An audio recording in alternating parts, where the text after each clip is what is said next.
Hi, Jo here over at woollycottage.com. It's Dye Pot Thursday, so you'll have to bear with me because I have got a really heavy head cold.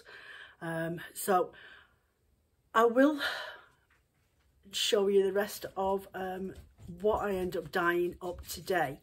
But I'm going to have a quick chat with you now about the one that won for the Storyteller Art Bats. But I thought I'd do something a little bit different because I haven't got the headspace for concentration today.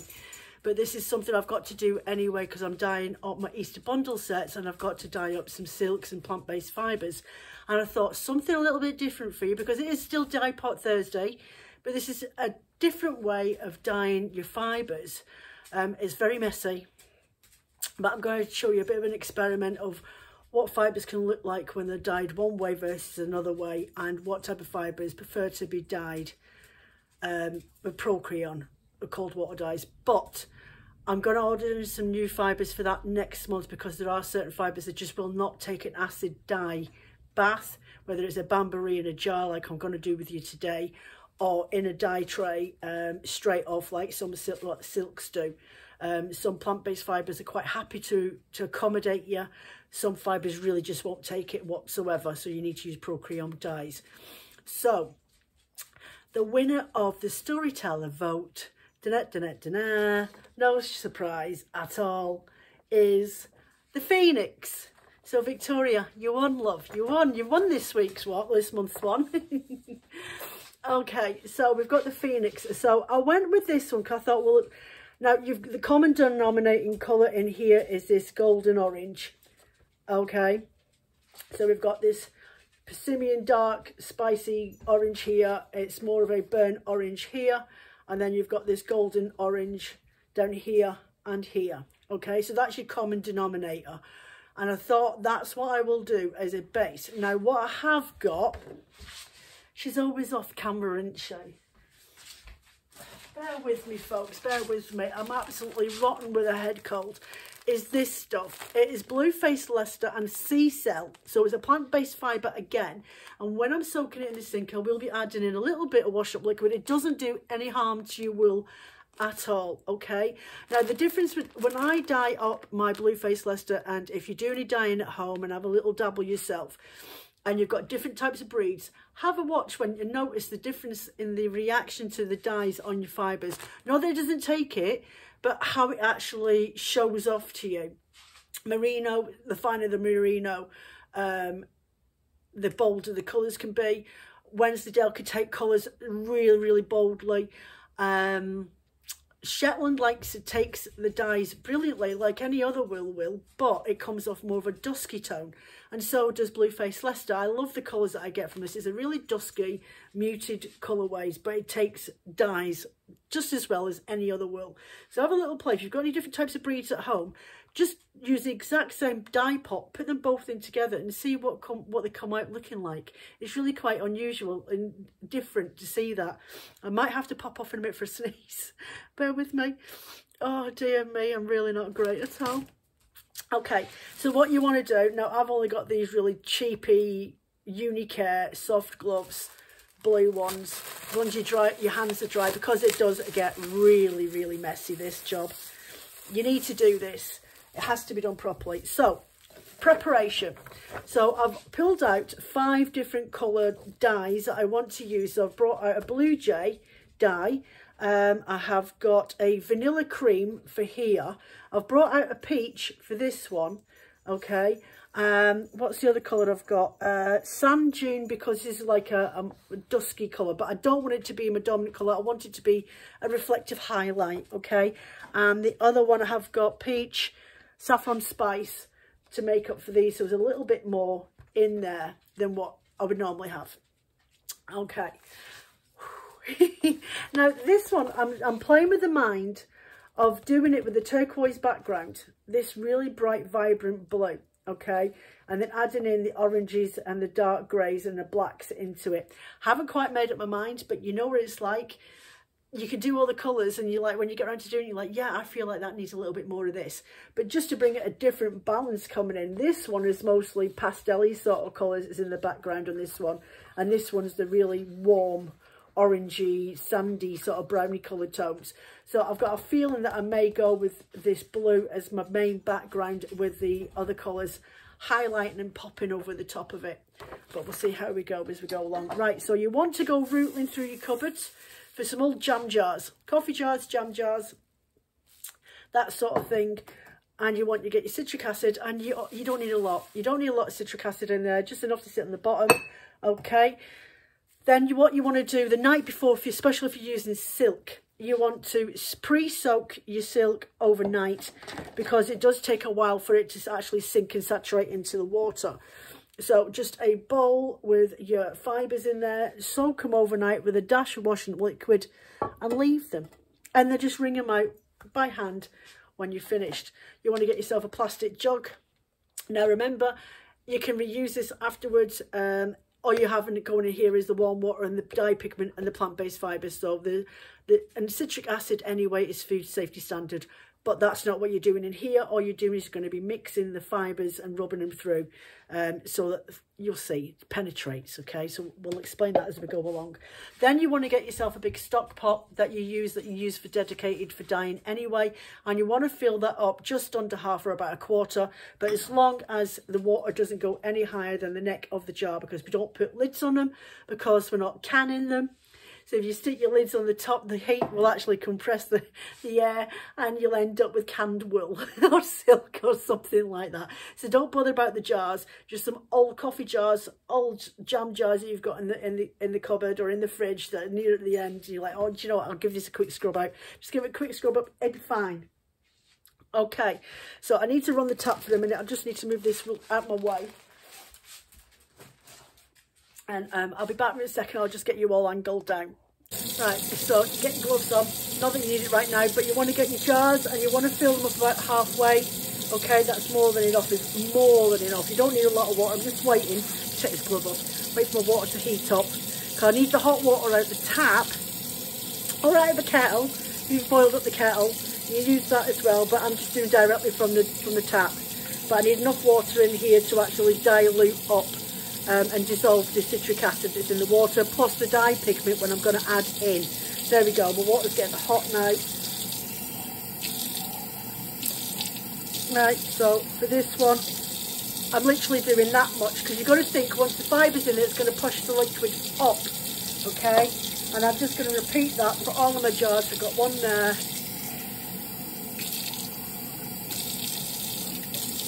About halfway. The excess liquid will get thrown away anyway if it doesn't all go in. Right, that's more than enough there.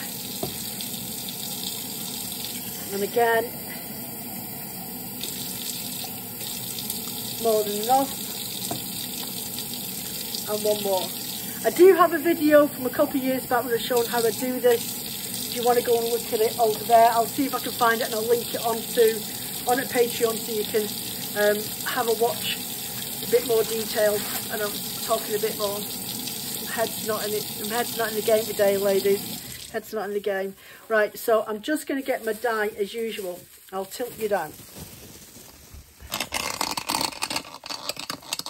Oh.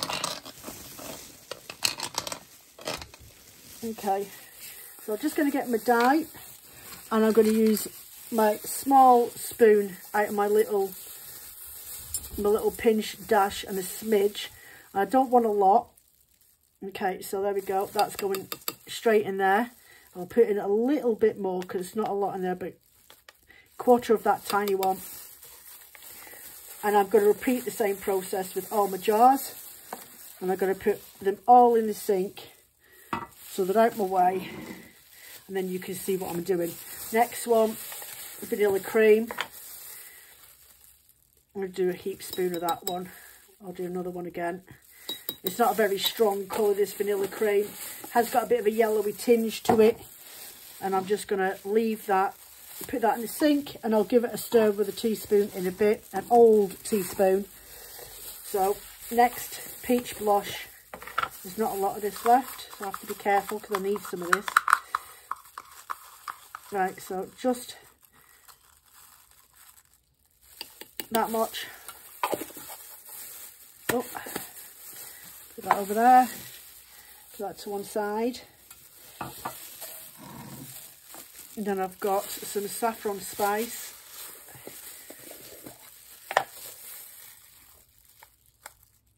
I'm going to go quite bold with this one.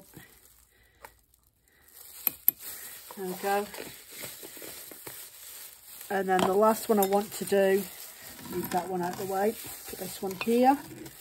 The next one I'm going to do is sand dune, which is a nice dark browny colour, but it won't be when it's not massively dark. It's the colour of sand, really. It's a more musky tone of a brown.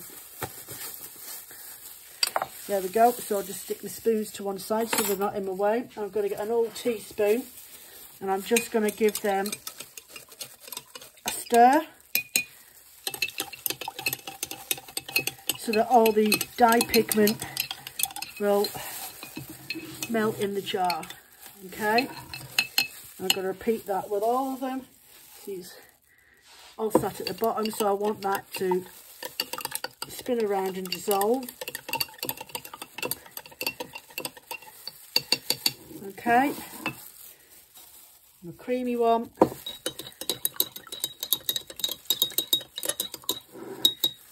And then my blue.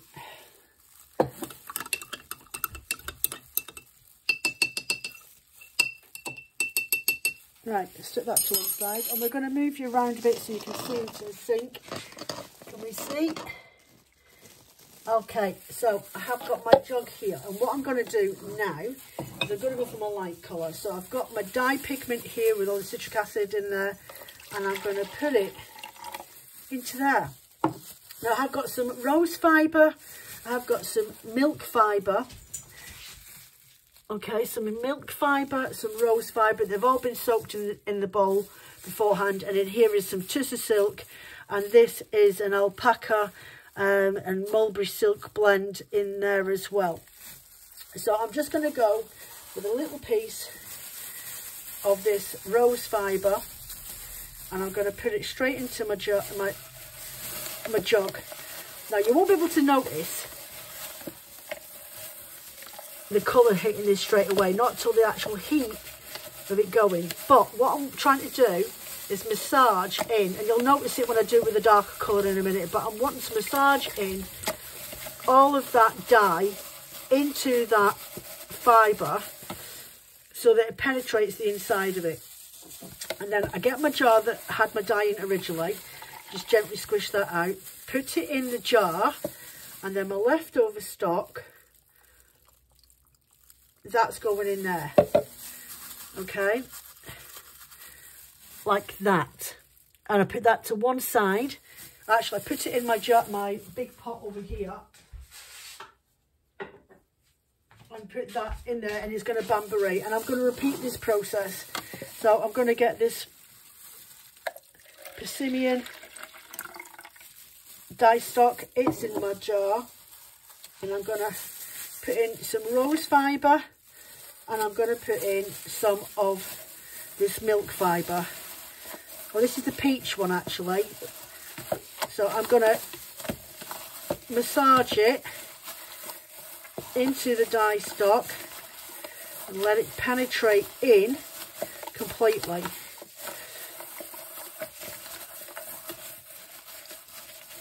See?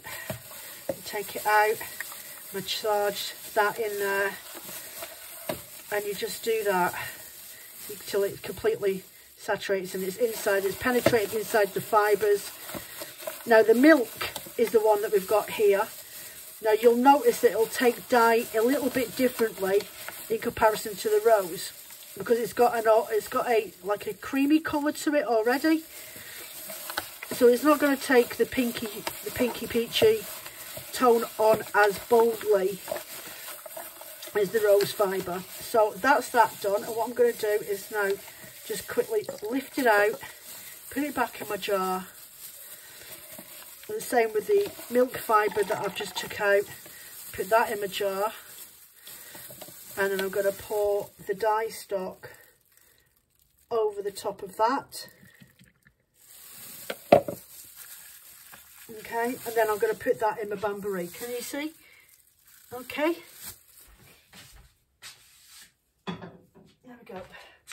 And I'm just going to keep repeating this. So what we got here, oh, that's the brown. We're going to go with the blue one this time. Put the blue in there. And I'm going to take some of my silk. Okay, I'm going to pop my silk in. And I think I will take some of this mulberry silk and alpaca blend. And I'm going to put that in there. I think that'll do for that. And again, I'm just going to massage it so all the dye pigment can penetrate into those fibres,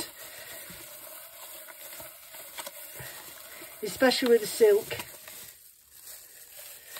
There's the silk there, and I want that to really get straight inside that silk,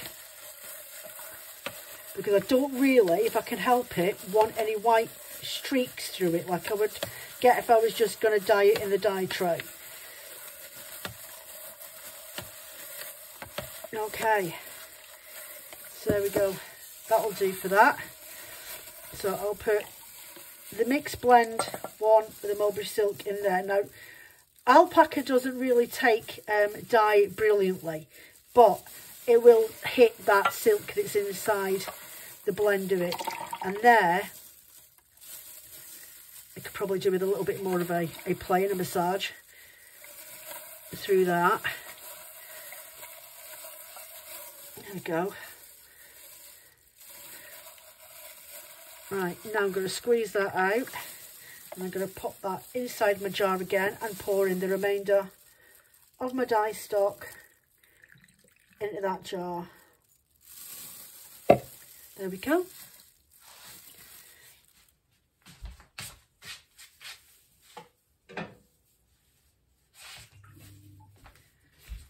Right, next one is this fawny brown.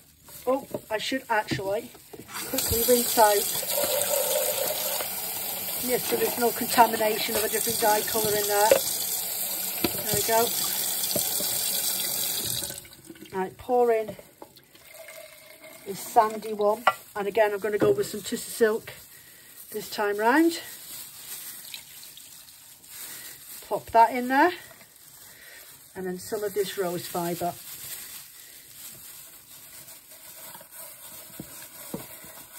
And again, just keep massaging it around inside the dye stock until it penetrates inside the fibre, and just keep, it's not going to felt in there or anything like that, so don't worry about that.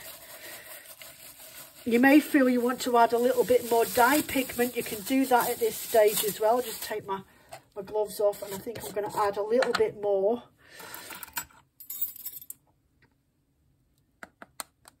That'll do. A bit more into there, and then while I've got my gloves on, I can give it a massage. Oh, get a clean pair of gloves on.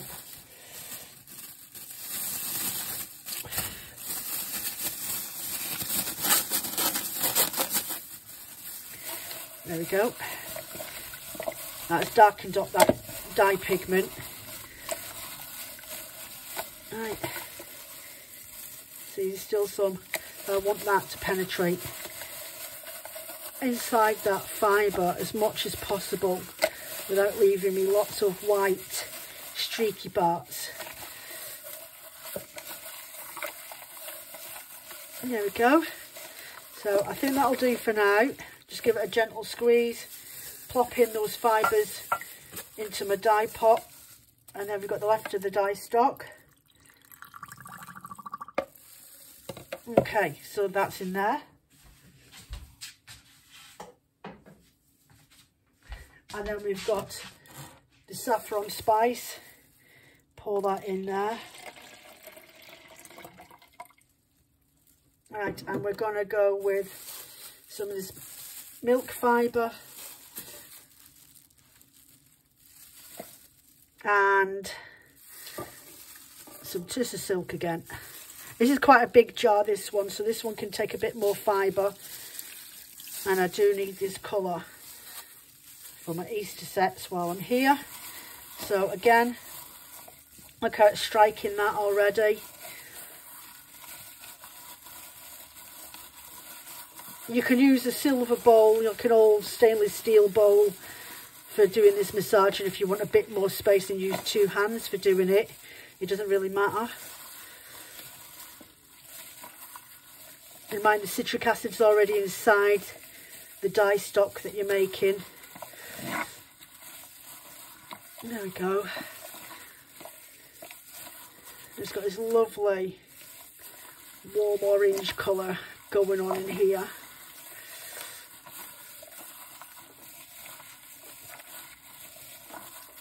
Just keep massaging that through, and I would say that that's inside that fibre. There's no white spots in there. I'm quite happy with that. What about Matissa Silk? Yep, that looks like that's penetrated right inside there as well. So I'll get my dye jar, just give it a squish out my hands, push that in there, pour in the remainder of the dye stock. Okay, I'm going to make sure it's all covered over. There we go. So that's all in there.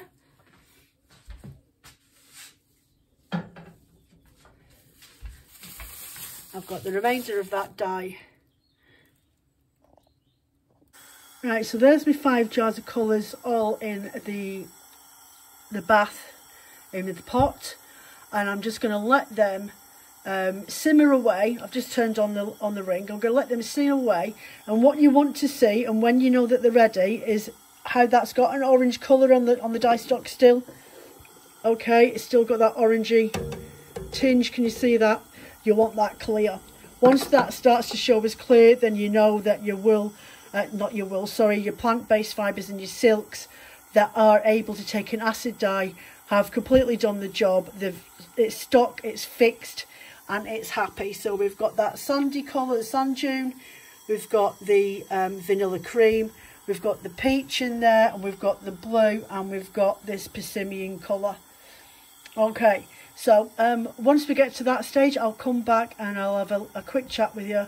In the meantime, I'm going to try and get on with getting this Phoenix colours done. Okay, so the Banbury, or the pot with the water in that I submerged my jars in with the dye stock already in there, it took about 20 minutes for it to start bubbling up. As soon as I start seeing the water bubble up through the inside the liquid stock in the jars, then I know that I'm nearly about ready. And I wanted to get it so that the water was practically clear. Didn't mind a little bit of a colouring in there if needed, but I'm quite happy with the results so far.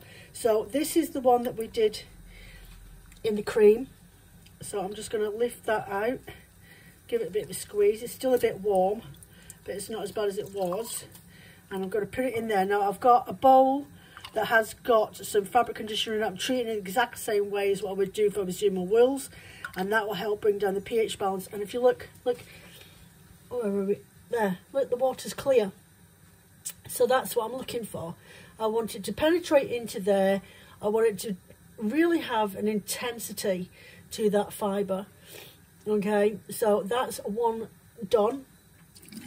So I can pour that stock away, put my jar to one side, let that just have a few minutes. I'll take this ring off, it almost falls off. Okay, so I'll take that out now. It's had a bit of a rinse. I'll just stick that out and put it to one side. Okay, and then we've got a creamy coloured, a bit more darker than what it was originally.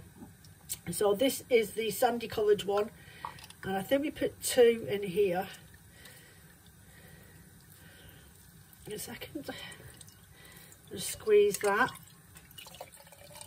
and look, the liquid is running clear. All the dye is in this. So again, I'm going to put that in there, and look, my dye stock's clear. There's no colouring in that whatsoever. And again, I'm just going to let it have a quick soak in there for a minute. So if there is any excess dye, which there isn't, it should come out. But I'm really happy with the penetration of the dye into that fibre. Really, really lovely. It's never going to be a completely solid colourway like you would get from your wool suppliers that sell your coloured silks, but this is a really good way to make sure that the fibre and the stock, the dye pigment, really penetrates into the fibres that you want to dye up. So that's silk, and then this one was the rose fibre. Again, a plant-based fibre. There we go. So look at that, really, really nice, gorgeous colour. Slightly different from the Tussie Silk. There's a slightly different tone to that. But that's that one, so I'll stick that over here so it's out the way. Now we've got the blue one. Let's see what this looks like.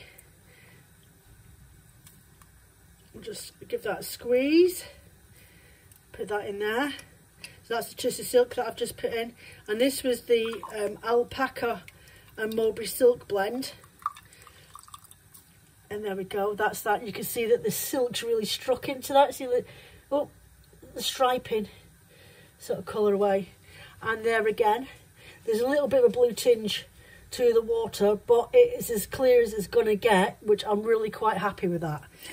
So again, pour that out, put it to one side, and give my fibre a bit of a rinse through. Get rid of the acid and help neutralise it in this bowl liquid. And this is just half a cap of fabric conditioner that I add into this. There we go. There's no runoff of colour.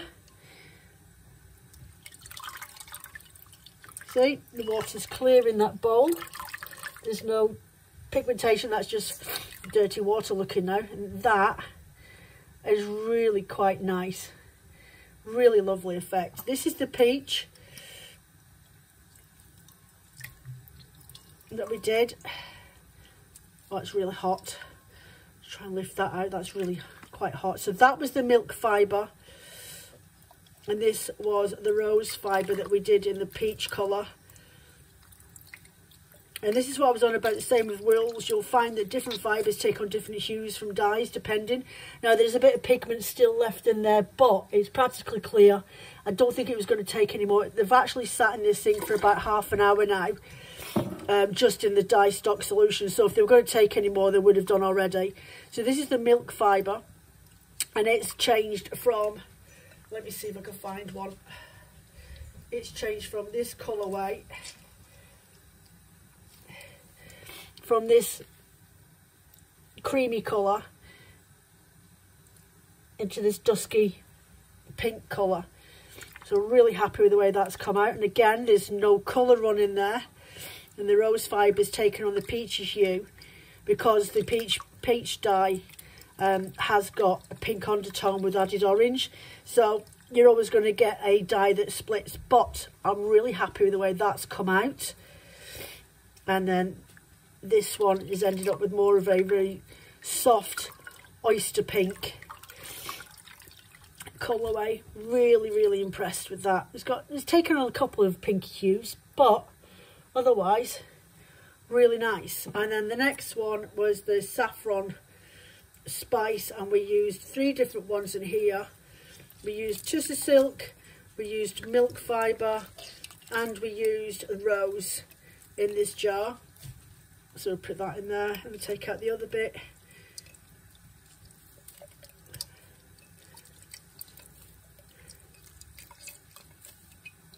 There we go.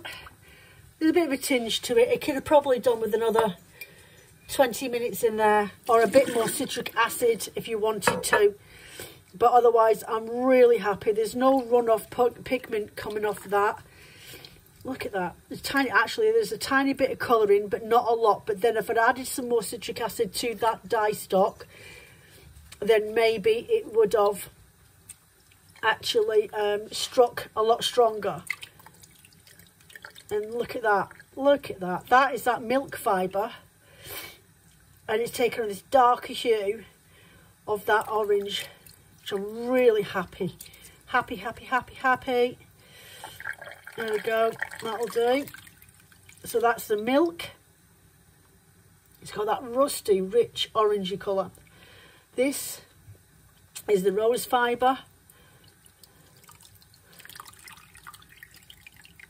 There we go. And then this is the Tussah Silk. Really lovely. I'm really pleased how they've come out. As I say, this one could have probably done with a little bit more citric acid. I did put in a large, more stock, some more water into there than I did. I didn't compensate with citric acid, but really happy with they've come out. That's the Tussah Silk. That's the rose fibre. And then that's the milk fibre.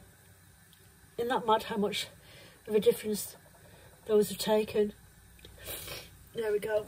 So I'm just going to move that out of the way and pour this straight down the sink. I'll give that a little rinse out later on. So there you go. So a little bit something different for a Dye Pot Thursday. I have got some wills dyed up, and that's for 2 of the pictures, but we'll talk them through tomorrow, and my plan of action for blending them up. My Lemsip's kicked in now. I'm due another one. So I'm a little bit more compass mentis, but I've got more Dar Giants to do. I've got another 20 different colourways to get done this afternoon, so I'm trying to get these out of the way and sorted for the rest of my working day. So I hope you enjoyed that part of the video. I'll catch you on the other side for part 2, which I'll film later on. Bye for now. Hi, so we're back again. It's a couple of days after Dye Pot. As a few of you know, I've been really down badly for the last week with a really bad head cold.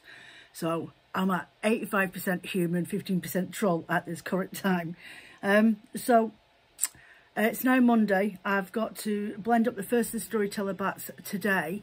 So I want to get this video finished and put up there on Patreon. I do apologise to you members for it being late. It should have been up on Friday, but I'm really, really sorry. You know me, I'll battle through anything, but this has really floored me. So what we ended up with the end results, because it was I did jar dyeing to show you the results of what you can get when you work with different types of fibres, not just silk, and being able to actually get them to penetrate through the fibre itself. So this was the Tussah Silk, and look how different that is in comparison to the fibres that you've seen me dye in the past in the tray. So it just goes to show that a little bit more time and effort actually does benefit, especially when you're dyeing up silk.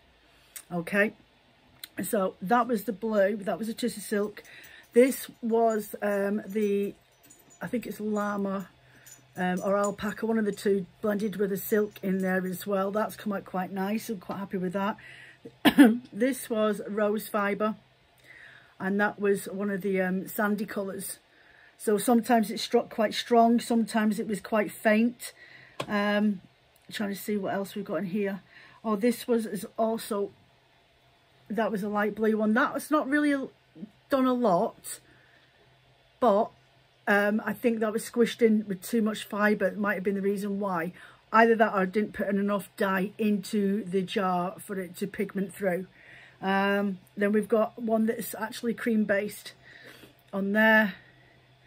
That is actually milk fibre, not just a silk, that's milk fibre, which can be quite hard to dye up. There's some more rose fibre. It's done in a mossy colour, a very, very pale mossy colour. You can just reach out the hints of colours. This one was a lot stronger in its colour. There is some Tussah Silk, and there is some milk fibre that's dyed, and they were both in the same pot together. So overall, quite happy. The best ones I end up using for my Easter bundle sets. So these are the remnants, but I thought they actually go quite well with. I also put in some nettle fibre. So there's some of that in there as well, so creamy colours. Because in the Storyteller bats, this one here needs creamy colours. Okay, this one wanted a bit of orange, and this one I wanted to add in quite a bit of blues, as well as a dash of orange into there, and the same with this one as well. But it's also got a lot of cream in the background, which I thought these creamy colours go well, then it matches in with that one as well. This one's looking for more of this colour in there, maybe even get away with some of that on that Phoenix on the book one. Then you've got, this one's a little bit lighter, which goes really well with that lighter blue on there. And then this brighter blue on this section down here. So that's where we're going with those, and I'll be doing bats based on ratio this week. Now I've touched on ratio. If you've ever watched the Back to Basics series over on my YouTube channel, I did a video, I think it was just before Christmas, and I was talking about ratios of fibres and stuff like that. So I'm aiming to make this more ratio based and explain to you how I work out using 100 gram bats, which is what I'll be blending up for this month's storyteller, not over the top. I'll be doing 100 gram blends, adding in these fibres, and then maybe topping up with a little bit of coloured wills. So what did we end up with? So for the book one, we've got this colour. So it needed the darker oranges. I'll pop the picture up on the screen here, but it needed the darker oranges and the golden yellows in there, as well as some, what was the other one again? Not that one, this one. I've gone with this colour, fawny sandy colour in there to go with that Phoenix on the book. I do have a dark brown merino as well that I can add in just to embellish. So that's that one. So I thought if I do the bats on 100 gram ratio, then it's easier to understand than it is doing it as 150 grams, which I would normally do. So the next one, which is the pastel Phoenix. So I've gone with, there's the bright orange. I've gone with the pistachio then with the blue in there because it's more of a sea green than it is a light blue that's on the picture. So I've stuck with that. And then for the Phoenix with the lot of blue on there, it needed really dark brown. So I've gone with this one, okay? And then I've used this softer yellow. It's actually darker in my eyes. There's a glare coming from the window for a change. There's sunshine outside. So yeah, so I've got the darker brown that I needed in the picture, as you can see, which is just popping up here, okay? And then I've gone for this yellow, and then obviously I'm going to add in a little bit of this, and then I'll be adding in the goldy coloured there, and a little bit out of Moustache as well to help highlight those colours in those to get the 100 gram bats. And then we can sort of talk out ratios, because some of these are blended. That's Blueface Leicester blended with Sea Cell is what I've used this week, and I have got some I think that's Polworth that I've dyed with, or not. I'll have to go back to the video because I can't remember. Thursday was a long time ago, ladies. So that's what the videos are going to be for the next 2 more Sundays. The video for this one for today will be up later on this evening at a push, but it will be out today for you to watch. Watch out as well for your messages. I drop off, it's the 4th of March now, so I will be doing a Patreon discount code, and it'll be for £3.50. Now I was going to do free post, but then I thought, well, there's a couple of American members on here, or overseas members on here, that can't use free post, because I always have it set for UK only. So what I'm doing is creating a code that'll deduct off the price of your postage. Fingers crossed, okay? But I'll sort it out, don't worry about it. And just look in your inboxes. It might turn up in an email, or I might message it to you. It might even be easy me just to put it up as a code so you can actually just see it directly from the Patreon. But it's valid for this month and it's one use only. Okay, so watch out for that discount code. The discount code was put out last month, but I think only 2 people used it. But it's there for you to use whenever you want to. Okay, so I'm going to get on with the rest of my day. Loads to do, loads to catch up on. I'm still loaded, so I'm trying to do everything while it's still morning and I've got a bit more energy. Right, so you take care of yourselves, and I shall see you later on today. Bye for now.